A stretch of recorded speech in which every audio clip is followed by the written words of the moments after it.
Top quality और consistent performance के लिए सिर्फ सिल्वर पंप, नाम याद रखना। धनंजय गिरी जी हमारे साथ बीजेपी के प्रवक्ता मौजूद हैं। क्या तैयारी है सरकार की, क्या तैयारी है आपकी पार्टी की इन तमाम मुद्दों पर जवाब देने की, खास करके पहलगाम आतंकी हमला, जिन आतंकियों ने इस हमले को अंजाम दिया गया वो अभी तक पकड़े नहीं गए, वो अभी तक आजाद हैं, इस पर सरकार को घेरने की तैयारी है। दूसरा, ऑपरेशन सिंदूर अचानक रोका क्यों गया? ट्रंप क्रेडिट लेते हुए क्यों बार बार सीज फायर का नजर आते हैं? क्या तैयारी है आपकी, क्या जवाब है?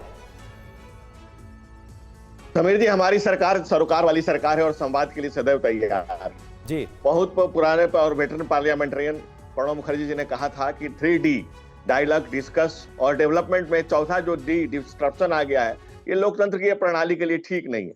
और जो विपक्ष का मकसद सिर्फ हंगामा खड़ा करना, हम चाहते हैं संवाद हो।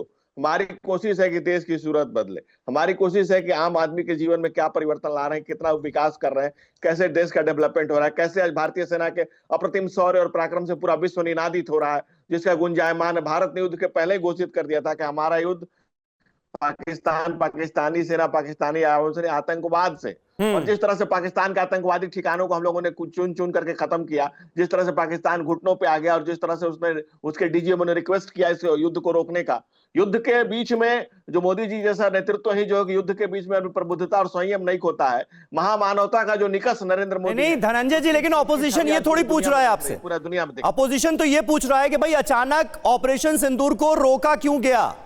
डोनाल्ड ट्रंप बार बार क्यों क्रेडिट लेते हुए नजर आ रहे हैं कि उन्होंने सीज फायर कराया और रुकने का नाम ही नहीं ले रहे?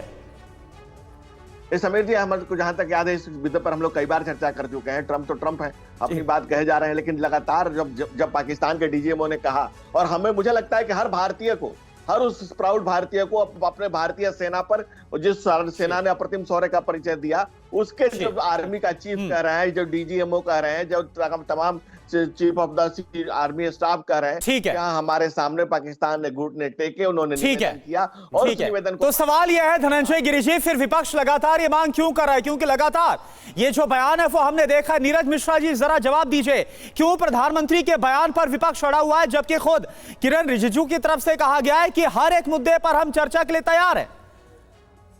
अरुणा जी, देखिए, ऑर्डिनेंस और सूत्रों के हवाले से सरकार चलाने वाली ये जो सरकार है, आज ये देखना है कि क्या इसका नेतृत्व मजबूत है या ये सिर्फ सूत्रों की आड़ में छुपने वाली एक सरकार है। ऐसा मैं इसलिए कह रहा हूं क्योंकि जो सवाल आपने धनंजय गिरी से पूछे वही विपक्ष के सवाल हैं कि ऑपरेशन सिंदूर एकदम बीच में रुक कैसे गया। ऐसी कौन सी ट्रेड डील आपके सामने फेंकी गई और आपने लपक ली जिसकी वजह से आपने देश का जो स्वाभिमान था उसको नीचे लाने की कोशिश कर दी? क्योंकि अभी तक लगभग 25 बार डोनाल्ड ट्रंप ये कह चुके हैं कि मैंने एक ट्रेड डील इनको दी और ये दोनों आके रुक गए।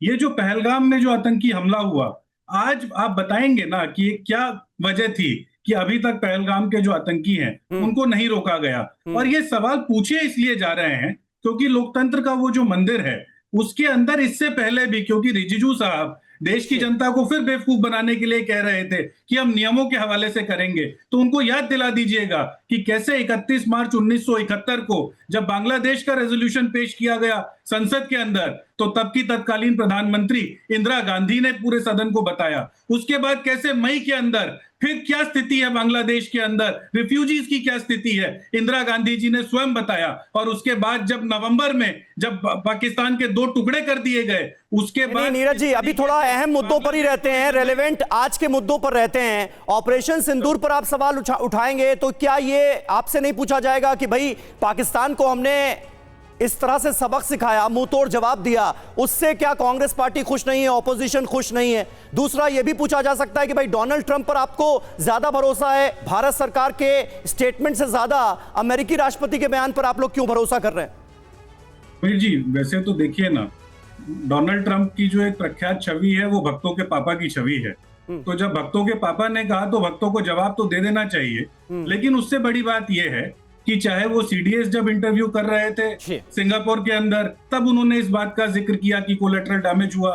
जो हमारे डिफेंस अटैची थे उन्होंने इस बात का जिक्र किया कि किस तरीके से कोलेटरल डैमेज हुआ।